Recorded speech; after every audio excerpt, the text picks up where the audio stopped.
वाह, क्या आईपीओ है। अब बात करते हैं उस शेयर की जिस पर कि स्ट्रीट कुछ दिन से नजरें गड़ाए बैठा था। फाइनली आज लिस्टिंग हो गई है। आईसीआईसीआई प्रूडेंशियल एएमसी, बड़ी धूम मची हुई थी सर इस शेयर की।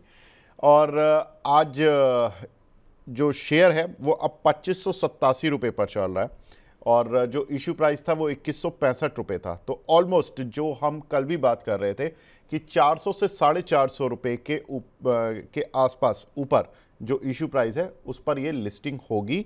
और ये शेयर क्योंकि ग्रे मार्केट प्रीमियम इस तरह का इंडिकेट कर रहा था कल तक, और अब शानदार लिस्टिंग हो गई है शेयर की।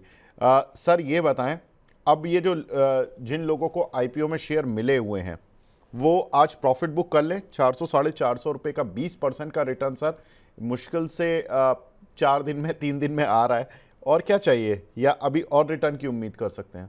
सर यही रिटर्न की वजह से आपने देखा होगा ऑलमोस्ट 3 लाख करोड़ का पैसा यहाँ पे ब्लॉक हुआ था ये आईपीओ के लिए।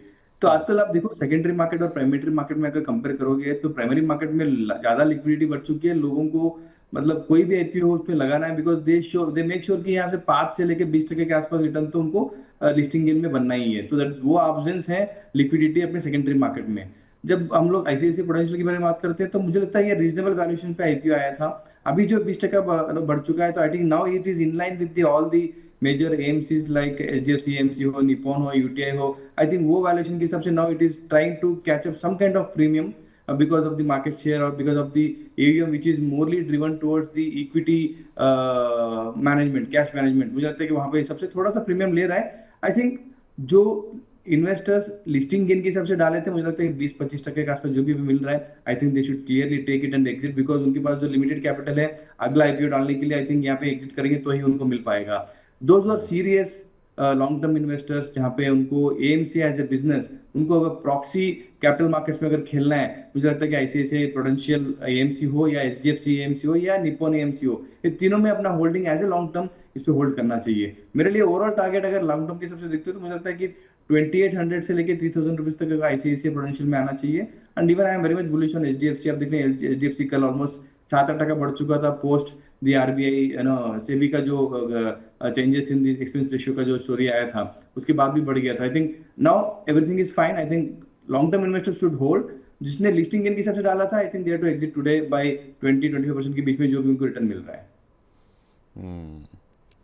ठीक बात है। तो सर मतलब अब फाइनली जो रिटर्न मिला है, मैं बस अब एक छोटा सा एग्जिट कर लें।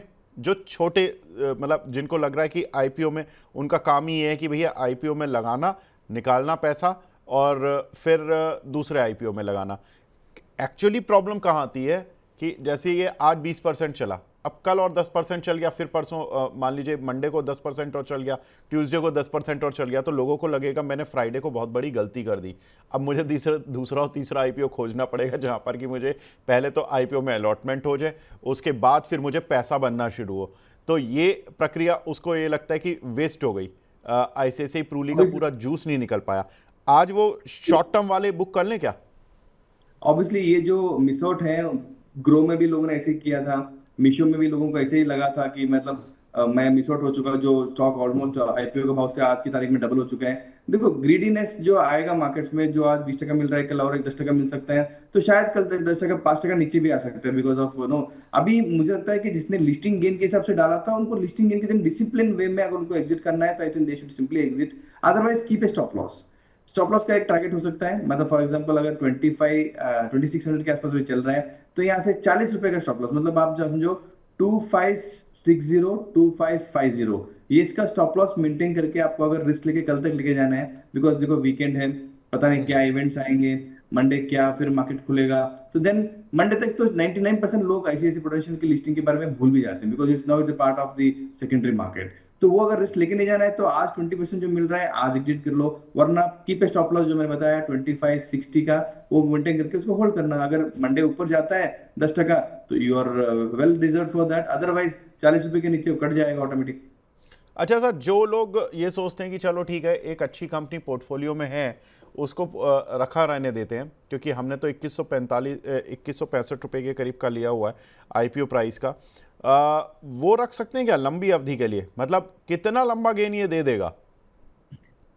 देखो सर, आज की तारीख में 80 लाख करोड़ का एयूएम बन चुका है अपना इंडियन म्यूचुअल फंड इंडस्ट्री। अगर मैं उसको 5 साल पीछे लेके जाता हूँ तो it was trading at 30 lakh, 33 lakh, 40 lakh crore के आसपास चलता। तो 3 से 5 साल में एयूएम डबल हो चुका है। आई थिंक सिमिलर वे में इनके वैल्यूएशन हो, इनके प्राइसेस भी डबल होने वाले हैं। आगे जाके मुझे लगता है कि एम्फी का एक रिपोर्ट मैंने पढ़ा था रिसेंटली, दे आर टारगेटिंग 2030 में 100 लाख करोड़ का पोर्टफोलियो होना चाहिए, which is again 20 lakh crore additional to the current levels. या नया पैसे से ये 100 लाख करोड़ होगा, या मार्केट की वैल्यूएशन बढ़ने से 100 लाख करोड़ होगा। बट 2030 का अगर किसी का व्यू है, आई थिंक अगर मुझे लगा होता, I am not lucky to get this share in this IPO, अगर मुझे लगा होता तो मैं शायद भूल जाता, रख के उसको लॉन्ग टर्म के लिए रख देता।